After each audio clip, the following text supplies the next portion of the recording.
Ultimamente eu tenho sentido dor ao fazer xixi, dor de cabeça, formigamento nas mãos e nos pés. Sinto vontade de urinar com frequência, mesmo após tendo acabado de ir ao banheiro, e dor na parte de baixo da barriga também. Bom, Sr. Walt Disney, o senhor está sem febre, com mucosas coradas, a pressão está boa, mas apresenta um discreto aumento do baço. Eu vou pedir uns exames para confirmar, mas suspeito de uma infecção urinária.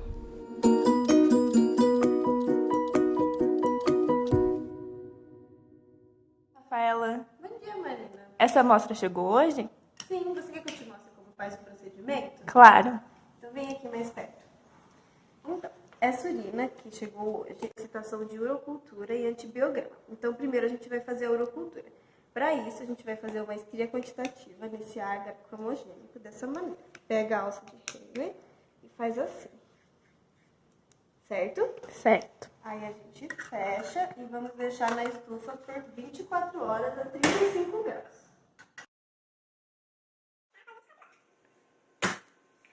Bom, como podemos ver, essas colônias rosas que você está vendo aqui no agar são colônias de Escherichia coli. Provavelmente esse paciente teve uma imunossupressão que fez com que a bactéria ascendesse via uretra e causasse infecção do trato urinário. Agora, de acordo com a solicitação do médico, a gente vai fazer um antibiograma. Ah, entendi. Como faz? Então, para fazer o antibiograma, a gente vai pegar uma dessas colônias que cresceu no agar cromogênico e vai semear aqui no agar Miller-Hinton, certo? Em seguida, a gente vai colocar discos de antibióticos que são muito comumente utilizados para ver se a bactéria é sensível ou resistente a ele. Podemos ver, de acordo com o crescimento, a bactéria é resistente à ciprofloxacina e sensível à nitrofurantoína e ao cotrimoxazol. Provavelmente o médico vai escolher como método de tratamento a nitrofurantoína, porque ela não causa anemia hemolítica droga induzida. E como ela atua? Então, ela vai ser ativada por proteínas bacterianas, gerando intermediários reativos que vão danificar as proteínas ribossomais, inibindo a síntese de DNA, RNA e proteínas bacterianas. Agora a gente emite o laudo, falando qual foi o material clínico, que foi urina de jato médio, qual foi o resultado da urocultura, crescimento de Escherichia coli em agar cromogênico, o resultado do antibiograma e o resultado, que é a infecção do trato urinário por colonização de Escherichia coli. Bom, vou dar uma olhada aqui nesses exames que chegaram. Bom, o eritrograma tá normal, leucograma tá com um pouco de leucopenia, principalmente de neutrófilos, e as plaquetas estão bem elevadas. Encontramos macroplaquetas nas lâminas. O VHS também está aumentado, o paciente tem 68 anos, deveria estar menor que 20 milímetros por hora, então isso aqui sugere uma infecção. O perfil de ferro também apresenta-se normal. Vamos lá, último exame do dia. Deixa eu dar uma olhada no protocolo. Sr. Disney, conferiu o nome certinho, data de nascimento, ok.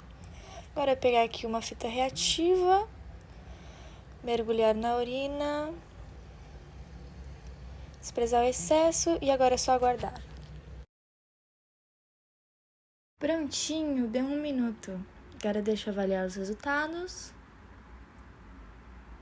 Proteínas, ok. Glicose, ok. Cetonas e nitrito deu positivo. Deve estar com uma bacteriúria. Deixa eu tomar nota aqui para já ir lá fazer o laudo. Só checar. Sangue negativo, ok. Laudo finalizado. Agora deixa eu dar uma checada para ver se tá tudo certo. Coloração amarelo âmbar, certo. pH 7.2. Densidade 1.030, nitrito positivo e presença de leucócitos. Certinho, agora é só checar o nome do paciente. Ok, já posso enviar o laudo para o médico.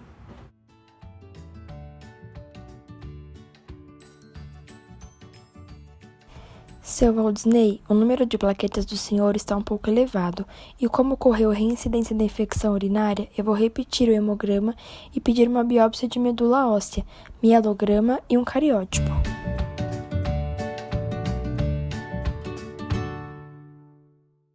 Bom, outro hemograma daquele paciente que estava com infecção urinária. O eritrograma dele continua normal, apesar dos valores estarem mais baixos do que do último exame. Leucograma, leucócitos também estão menores, o valor dos neutrófilos continua diminuindo e o das plaquetas continua aumentando, e ainda há a presença das macroplaquetas na lâmina. Também foi solicitada uma biópsia da crista ilíaca do paciente e foi encontrada série eritroide sem alterações morfológicas, série granulocítica em quantidade diminuída, que pode explicar a leucopenia do paciente, série megacariocítica em quantidade aumentada, ou seja, tamanho e número de megacariócitos aumentados, e série linfoplasmocitária sem alterações. Os achados podem corresponder à doença mieloproliferativa. Mielograma, compatível com a biópsia, também mostrou plaquetose e neutropenia. E o cariótipo, resultado 46XY, cromossomo Filadélfia negativo, ou seja, não é uma leucemia mieloide crônica, e precisamos de outros exames para diagnosticar o paciente.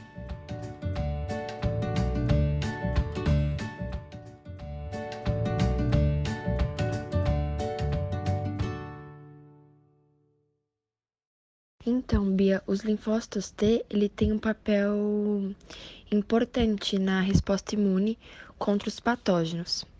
Quando a resposta imune inata não promove a eliminação das bactérias patogênicas, vai haver uma necessidade da participação da resposta imune adaptativa. E aí vão se destacar os mecanismos efetores que envolvem os linfócitos TCD4, que tem um perfil TH1, que são produtores de IL-2 e interferon gama, e TCD8. A contribuição dessas células CD4, elas consistem principalmente na ativação de macrófagos por meio da citocina interferon gama e da interação entre as moléculas CD40 ligante e CD40, que são presentes na superfície da célula T e macrófagos. Então, como eu falei, essa ativação ela resulta na produção de peróxido de hidrogênio, ânion superóxido, óxido nítrico e enzimas lisossomais que podem destruir um patógeno. É importante também eu te explicar que as células TH1 e as células TCD4 com perfil TH2, que são produtoras de IL-4 e IL-5, elas não contribuem na resistência contra bactérias intracelulares. Pelo contrário, o ambiente TH2 geralmente ele favorece a instalação da doença. Já as células TCD8, que são as citotóxicas, elas têm um papel fundamental na eliminação das bactérias intracelulares através da lise dessas células que estão infectadas.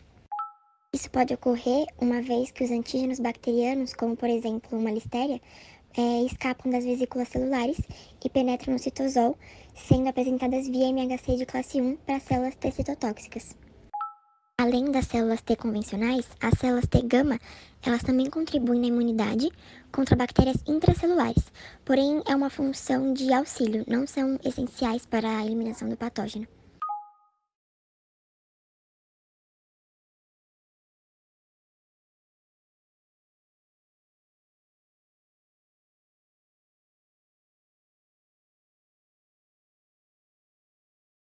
Eu estou desconfiando de uma síndrome mieloproliferativa. Eu vou pedir um sequenciamento genético e um outro hemograma para o paciente para acompanhar essa plaquetose. Mais um hemograma daquele paciente. O eritrograma continua normal, apesar dos valores estarem muito próximos do mínimo da referência. Leucograma continua diminuindo, principalmente o número de neutrófilos, e o número das plaquetas continua aumentando, com a presença das macroplaquetas na lâmina.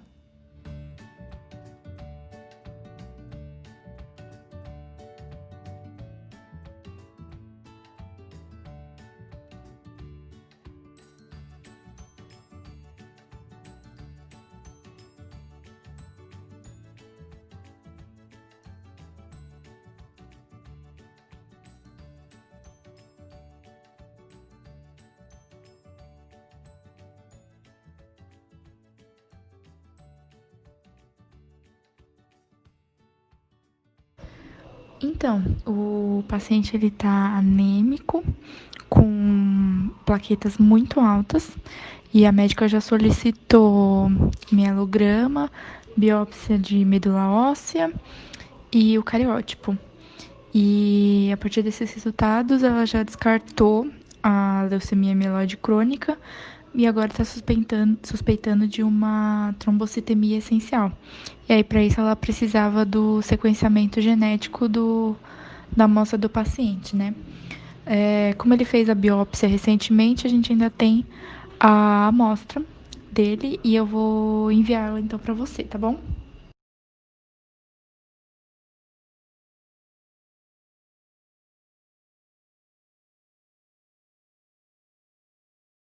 Aproveitando, você pode me explicar como que foi feito esse exame?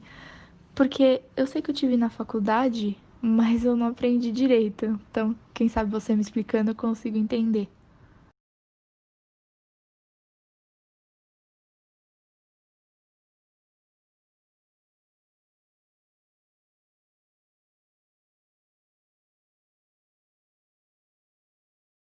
Bom, então, Bia, como é que funciona a pesquisa da mutação JAK2 V617 para trombocitemia essencial? Bom, essa mutação, ela é causada por uma substituição de uma guanina por uma timina, que resulta na troca de uma valina por uma fenilalanina.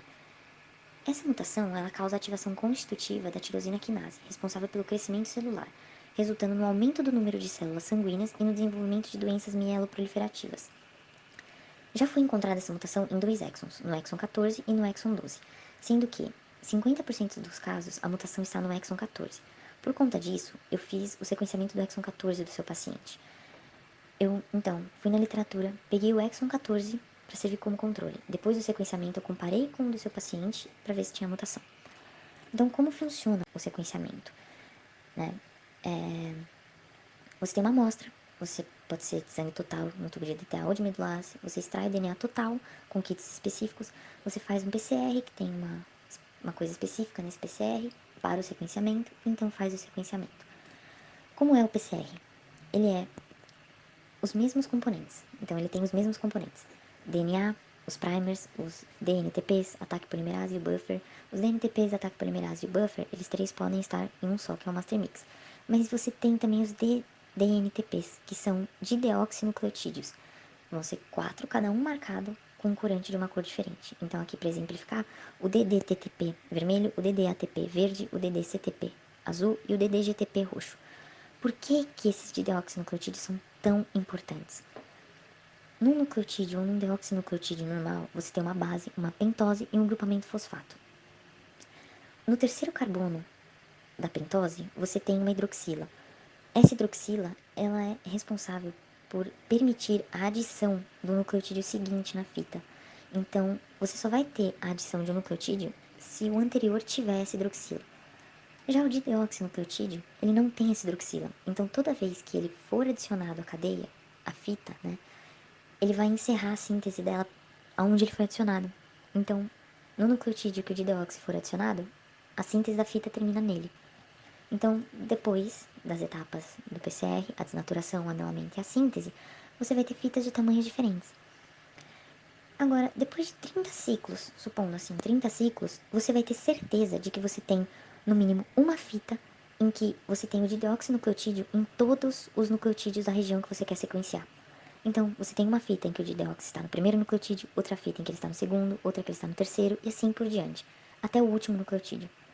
Depois você vai fazer uma eletroforese capilar em gel. Você pega esse resultado e faz uma eletroforese, que é o mesmo princípio de uma eletroforese de proteínas. Então, você vai separar essas fitas por tamanho. Então, aquela que tem o primeiro nucleotídeo da região, ou dideoxinucleotídeo, vai ser a primeira a chegar no fim do capilar. A que tem o segundo nucleotídeo com dideoxinucleotídeo vai ser a segunda. O dideoxi no terceiro vai ser a terceira, e assim por diante. Então, no final, você vai ter mais ou menos isso aqui. Vai ter o capilar em que a primeira banda são as fitas que o dideoxinucleotídeo está no primeiro nucleotídeo da região. O segundo aqui, o terceiro aqui e assim por diante. Só que você tem um laser também no final do capilar. Qual é o intuito desse laser? Ele é responsável por excitar os elétrons do corante que tem no dideoxinucleotídeo. E assim que você excita os elétrons desse corante, ele vai amplificar o sinal desse corante e permitir que ele seja detectado. Quando ele é detectado, ele é transformado em sinal elétrico e transportado até o computador. E lá vai ter um software que vai interpretar esse resultado e vai dar um resultado na forma de um cromatograma, que é que cada pico representa uma fita. Então, o primeiro pico é a primeira fita, o segundo é a segunda fita e assim por diante. E eles vêm exatamente assim, com a cor, e o próprio programa já interpreta esses picos pela cor e já vai te dando qual que é a fita. Conforme for passando pelo laser, pelo detector, ele vai formando pico e já vai te dando, já vai te mostrando qual que é a fita, qual que é a sequência, né? Então, você tem aqui o primeiro nucleotídeo é uma timina, o segundo é uma adenina, o terceiro é uma citosina, o quarto uma guanina e assim por diante. E é assim que é feito o sequenciamento. Agora, por que você tem tamanhos diferentes de picos? Porque é aleatório a síntese. Então, você pode ser que no primeiro ciclo você forme 10 fitas em que você tem o primeiro nucleotídeo, já o deoxinucleotídeo. Só que no segundo ciclo você não tem nenhum. Então, é literalmente aleatório, por isso que você tem tamanhos diferentes de picos. Mas você vai ter, independente do tamanho, você vai ter um pico, porque é certeza de que você vai ter a fita. E é isso, entendeu? Oi, Bia, tudo bem? Você lembra daquele caso com plaquetose que eu pedi o sequenciamento? Eu já recebi o resultado. Deu mutação do gene. Com os resultados do hemograma, que mostra a contagem das plaquetas superiores, o resultado da biópsia, não tinha um cromossomo Filadélfia, então não pode ser outra doença mieloproliferativa, tem a mutação da JAK2, aparentemente não tem outra causa secundária da trombocitose, e ele apresentava esplenomegalia no exame físico. Então, de acordo com esses critérios da OMS, eu vou diagnosticar o paciente com trombocitemia essencial. Vou prescrever o ácido acetilsalicílico para evitar os eventos trombóticos e ir acompanhando o estado do paciente.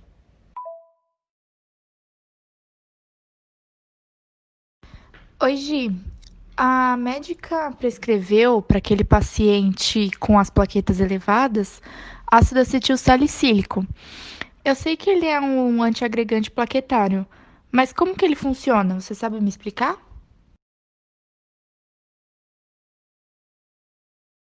Oi pessoal, tudo bem? Uma colega minha veio tirar uma dúvida comigo.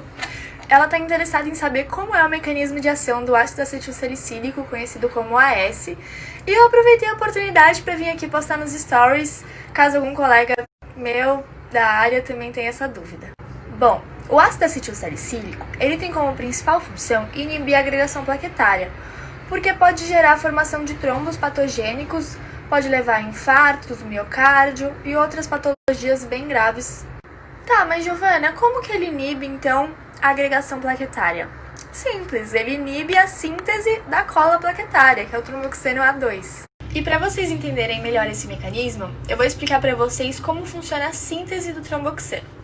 Bom, tudo começa com a fosfolipase A, que ativa a membrana plasmática libera o ácido araquidônico.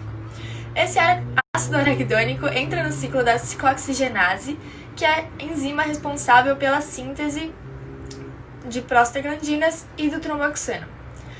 O ácido acetilsalicílico, ele atua aqui na ciclooxigenase, mais especificamente na COX-1, que é responsável pela síntese do tromboxano A2, que é a cola plaquetária. Bom, pessoal, agora falando em termos mais técnicos, o ácido acetilsalicílico, ele inibe a síntese do tromboxano A2 por meio de uma acetilação no resíduo de serina no sítio ativo da COX-1 plaquetária. Eu tenho um esquema aqui, eu vou mostrar para vocês. Bom, pessoal, esse é o esquema. Aqui ele conta brevemente como é o processo de coagulação a partir de uma ruptura da placa. E o ácido acetilsalicílico, ele atua aqui, ó, inibindo o COX-1, diminuindo a produção de tromboxano A2 e assim, reduzindo essa liberação, atenua a ativação e o recrutamento de plaquetas para o local da lesão vascular, reduzindo assim as chances de formação de trombo.